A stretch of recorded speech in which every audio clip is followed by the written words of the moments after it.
Hi hello ನಮಸ್ಕಾರ ಸ್ನೇಹಿತರೆ. ಇವತ್ತಿನ ಬ್ಲಾಗ್ಗೆ ನಾವಂತೂ ಒಂದು ಒಳ್ಳೆ ಜಾಗ ಹೋಗ್ತಾ ಇದ್ದೀವಿ. ಜಾಗದ ಹೆಸರು ಯಾವುದು ಅಂತಂದರೆ ಪ್ರಕೃತಿ ಫಾರೆಸ್ಟ್. ವೆರಿ ಲಾಂಗ್ ಟೈಮ್ ಒಂದೊಳ್ಳೆ ಪ್ಲೇಸ್ಗೆ ಹೋಗೋಣ ಅಂತ ಹೇಳಿ ಹೋಗ್ತಿದ್ದೀವಿ. ಏನೇನು ಎಕ್ಸ್ಪೀರಿಯನ್ಸ್ ಆಗುತ್ತೋ ಅದೆಲ್ಲನೂ ನಾನು ನಿಮಗೆ ತೋರಿಸ್ತೀನಿ. ನೋಡಿ, ಸುತ್ತಲೂ ಹೋಗ್ತಿರ್ಬೋದು. ಸುತ್ತಲೂ ಫಾರೆಸ್ಟ್ ಕಾಡಿದೆ. ನಾವು ಇಬ್ಬರು ಹೋಗ್ತಾ ಇದ್ದೀವಿ. ಸೊ ಏನೇನು ನೋಡ್ತೀನಿ ಅದನ್ನು ನಾನು ಇಬ್ಬರು ತೋರಿಸ್ತೀನಿ. ನಾನೇ ಎಕ್ಸ್ಪೀರಿಯನ್ಸ್ ಮಾಡ್ತೀನಿ, ನೀವು ಎಕ್ಸ್ಪೀರಿಯನ್ಸ್ ಮಾಡಿ ಸದ್ಯಕ್ಕೆ ಯಾರು ಕಾಣಿಸ್ತಾ ಇಲ್ಲ. ನಾವು ಇಬ್ಬರೇ ಹೋಗ್ತಾ ಇದ್ದೀವಿ. ಭಯ ಅಂದರೂ ಸಿಕ್ಕಾಪಟ್ಟೆ ಆಗ್ತಿದೆ. ಮೀಟರ್ ಆಫ್ ಆಗ್ತಿದೆ ಅಂದರೆ ಯಾರು ಇಲ್ಲ, ಬಿಕೋ ಅಂತ ಇದೆ ರೋಡೆಲ್ಲ. ಇಬ್ಬರು ಕಾಣಿಸ್ತಾ ಇಲ್ಲ. ಹಿಂದೆ ಏನಾದರೂ ಜನ ಇದ್ದಾರೋ ಇಲ್ಲ ಅದನ್ನು ಗೊತ್ತಿಲ್ಲ. ಇವಾಗ ಆ್ಯಕ್ಚುಲಿ ಜೀವ ಬಂದು ಗೊತ್ತಾ ನೋಡಿ, ಒಂದು ಗಾಡಿಗೆ ಕಾಣಿಸ್ತಿದೆ, ಮುಂದೊಂದು ಕಾರ್ ಹೋಗ್ತದೆ. ಇವಾಗ ಒಂದು ಸ್ವಲ್ಪ ಜನ ಏನಾರಾದರೆ ಒಟ್ಟಿಗೆ ಕೆಲಸ ಆಗುತ್ತೆ. ನಾನು ಹೀಗೆ ಅಷ್ಟೇ.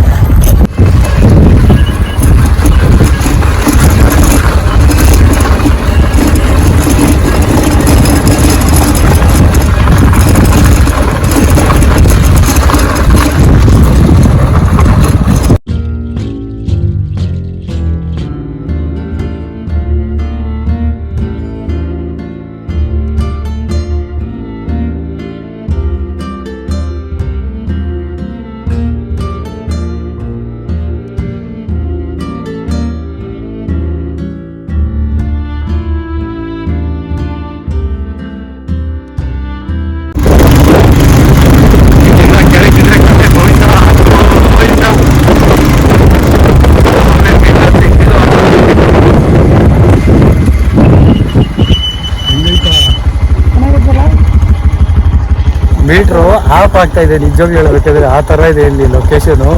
ತೋರಿಸಿ ನೋಡಿ.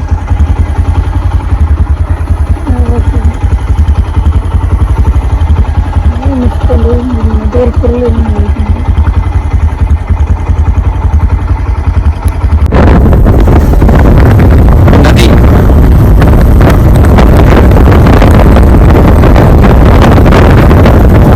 ನದಿಲ್ಲ, ಏನು ಅಷ್ಟೊಂದು ನೀರಿಲ್ಲ, but it's okay.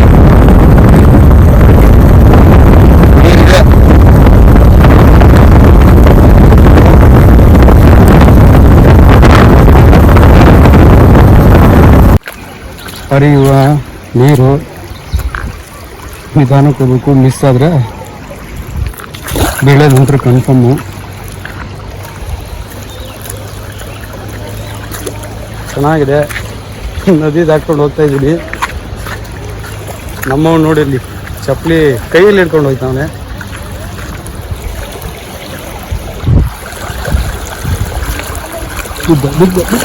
Just miss.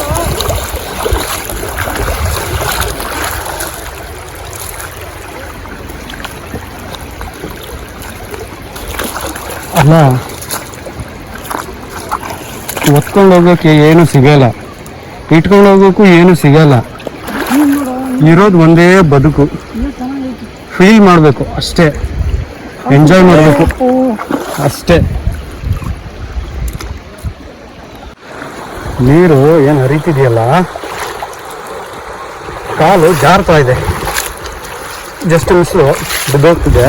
Capture ಮಾಡೋಕ್ಕಾಗಲಿಲ್ಲ.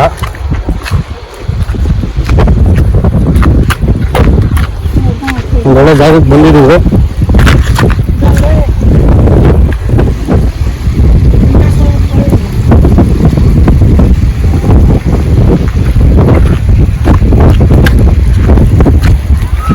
ಇಷ್ಟೊಂದೆಲ್ಲ ಹುಡುಕಾಡಿದ್ಮೇಲೆ ಕೊನೆಗೂ ಒಂದು ಒಳ್ಳೆ ಜಾಗ ಸಿಕ್ತಪ್ಪ. ಒಂದು ಸ್ವಲ್ಪ ಹೊತ್ತು ಈ ಬಿಸಿಲಲ್ಲಿ ಸ್ನಾನ ಮಾಡೋದಕ್ಕೆ. ನೋಡ್ತೀನಿ ನೋಡಿ, ಸ್ನಾನ ಮಾಡೋಕ್ಕೆ ಎಂಥ ಜಾಗ ಹುಡ್ಕೊಂಡು ಹೋಗ್ತಾ ಇದೀವಿ ನೋಡಿ. ನೀವು ಅನಿಸ್ತಿರಬಹುದು ನೀರೇನು ಅಷ್ಟೊಂದೇನು ಜಾಸ್ತಿ ಫೋರ್ಸಾಗೇನು ಹೋಗ್ತಾ ಇಲ್ಲ, ಕಡಿಮೆ ಇದೆ ಅಂತ. ಆದರೆ ಇಲ್ಲಿ ಬಂದು ನೋಡಿ ಗೊತ್ತಾಗುತ್ತೆ ನಿಮಗೆ. ಸದ್ಯಕ್ಕೆ ಈ ಪ್ಲೇಸ್ಗೆ ಬಂದಿದ್ದೀವಿ. ಒಂದು ಸ್ವಲ್ಪ ಹೊತ್ತು ಬಿಸಿಲಲ್ಲಿ ತಣ್ಣಗೆ ನೀರೊಳಗಡೆ ಅಡ್ಕೊಂಡು ಕುತ್ಕೊಂಡ್ಬಿಡ್ತೀವಿ. ಸ್ನಾನ ಮಾಡೋಕ್ಕೆ ಇಳಿತಾ ಇರೋದು. ಏನಪ್ಪ ಇವು ಏನೇನೋ ತೋರಿಸ್ತಾ ಇದ್ದಾನಂತ ತಿಳ್ಕೊಬೇಡಿ. ಈ ಬಿಸಿಲು ತಡಿಯೋಕೆ ಆಯ್ತಾ ಇಲ್ಲ. ಈ ಬಿಸಿಲಿಗೆ ಹೋಗಿ ಯಾವಾಗ ದಬಾಕೊಂಬಿಡೋಣ ನೀರಲ್ಲಿ ಅಂತ ಅನಿಸ್ತದೆ. ಅದಕ್ಕೆ ಪ್ರಕೃತಿ ಮಡಿಲಲ್ಲಿ, ಅದರಲ್ಲೂ ಈ ಕಾವೇರಿ ನದಿ, ತಾಯಿ ಕಾವೇರಿ ನೀರು ಒಳಗಡೆ ಕುತ್ಕೊಂಡು ಇಷ್ಟೊತ್ತು ತಂಪಾಗಿದ್ದೀವಿ. ಇನ್ನೂ ಒಂದು ಸ್ವಲ್ಪ ತಿರ್ಬೇಕು ಅನ್ನೋ ಆಸೆ ನನಗಿದೆ. ಸೊ ನೋಡೋಣ ಬನ್ನಿ. ನೋಡ್ರಿ, ಸಾಕಲ್ಲ ಜೀವನದಲ್ಲಿ ಮೇಲಿದೆ ಮಾಡೋದು ಏನೂ ಇಲ್ಲ. ಬೆಂಗಳೂರು ಲೈಫು, ಬೆಂಗಳೂರಲ್ಲಿ ಏನೂ ಇಲ್ಲ. IT ಸಿಟಿ, ಟ್ರಾಫಿಕ್ ಜಾಮು, ಕೆಟ್ಟು ಹೊಗೆ, ಕಾರ್ಬನ್ನು ಇದೇ ಅಪರೂಪಕ್ಕೆ. ಈ ಥರ ಏನೋ ಸಿಕ್ಬಿಟ್ರೆ ನಮ್ಮನ್ನು ನಾವು ಕಂಟ್ರೋಲ್ ಮಾಡ್ಕೊಳ್ಳೋಕ್ಕೆ ಆಗಲ್ಲ. ನೋಡಿ ಎಷ್ಟು ಖುಷಿ ಆಗ್ತಿದೆ. ಆರಾಮಾಗಿ ಮಲ್ಕೊಬಿಟ್ಟಿದ್ದೀನಿ ನಾನಂತೂ. ಏನು ನೋಡಿ,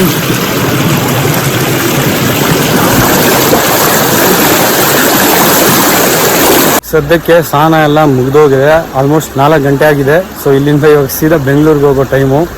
ಸೊ ಇಲ್ಲಿಂದ ಇವಾಗ ಬೆಂಗಳೂರಿಗೆ ಹೋಗ್ತೀನಿ. ಮನೆಗೆ ಹೋಗೋಣ ಅಂತ ರೆಡಿ ಆದ್ವಿ. ಅಷ್ಟರೊಳಗಡೆ ಫುಲ್ಲು ಮಳೆ, ಜೋರು ಮಳೆ. ಹೋಗಬೇಕು, ಏನು ಮಾಡಬೇಕು ಗೊತ್ತಾಗ್ತಿಲ್ಲ. ಮರದ ಕೆಳಗಡೆ ಸೆಟ್ಲಾಗಿಬಿಟ್ಟಿದ್ದೀನಿ. ಮಳೆ ನಿಂತ್ಕೊಂಡಿದ್ದಾಯ್ತು. ಸದ್ಯಕ್ಕೆ ಹೊರಡ್ತಾ ಇದ್ದೀನಿ ಮನೆಗೆ. ನೋಡ್ತಾ ಇರ್ಬೋದು, ನಾವು ಅಲ್ಲಿಂದ ಹೋಗೋಣ ಮನೆ.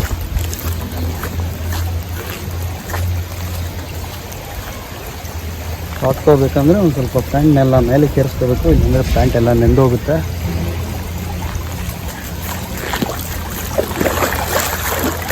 ಹಾ ಮಳೆ ಬಂದಿರೋದಕ್ಕೂ ಏನೋ ಗೊತ್ತಿಲ್ಲ, ನೀರು ಫುಲ್ಲು ಬಿಸಿ ಇದೆ.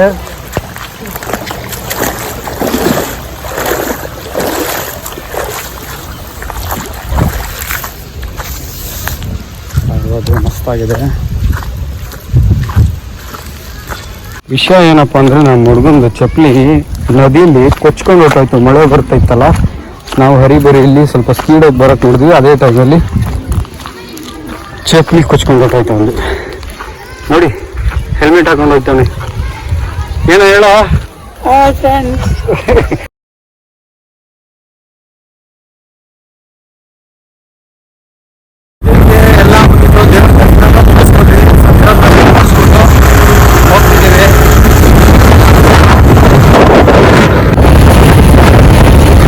ಮಳೆ ಬಂದಿರೋದಕ್ಕೆ ತುಂಬ ತಣ್ಣಗಿದೆ ವೆದರು. ರೋಡು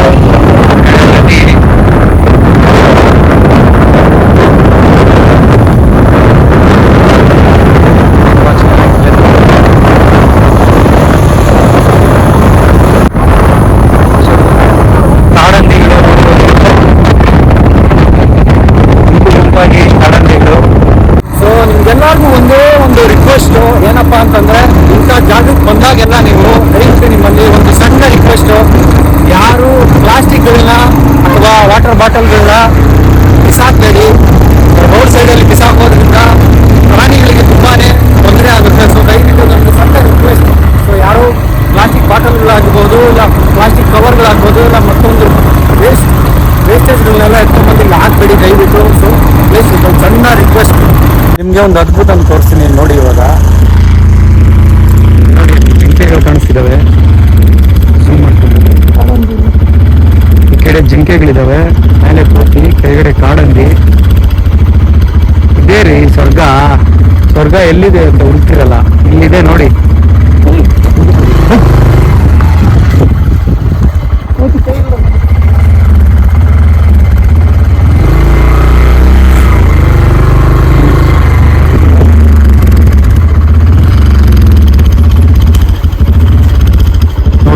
ಜಿಂಕೆಗಳು ಎಷ್ಟಿದಾವೆ, ಇನ್ನೊಂದು ಎಷ್ಟಿದಾವೆ, ಮತ್ತೆ ಆ ಸೈಡ್ ಒಂದು ಅಷ್ಟಿದಾವೆ ಅಲ್ಲಿ ಕೂಡ.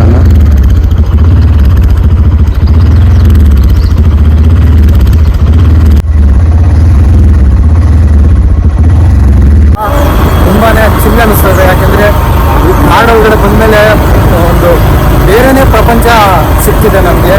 ತುಂಬ ಖುಷಿ ಆಗ್ತಿದೆ. ಅದರಲ್ಲೂ ಇವತ್ತು ಜಿಂಕೆಯನ್ನು ನೋಡಿದೆ, ಕಾಡಂದಿ ನೋಡಿದೆ. ಗೊತ್ತಿಲ್ಲ, ಮುಂದೆ ಎಲ್ಲರೂ ಆನೆನೂ ಸಿಗ್ಬೋದೇನಪ್ಪ. ವೆಯ್ಟ್ ಮಾಡ್ತಾ ಇದ್ದೀನಿ. ಕಾಡಿನ ರಾಜ ಆನೆ ನಮ್ಮ ಕರ್ನಾಟಕದಲ್ಲಿ ನೋಡೋಣ, ಸಿಕ್ಕಿದ್ರೆ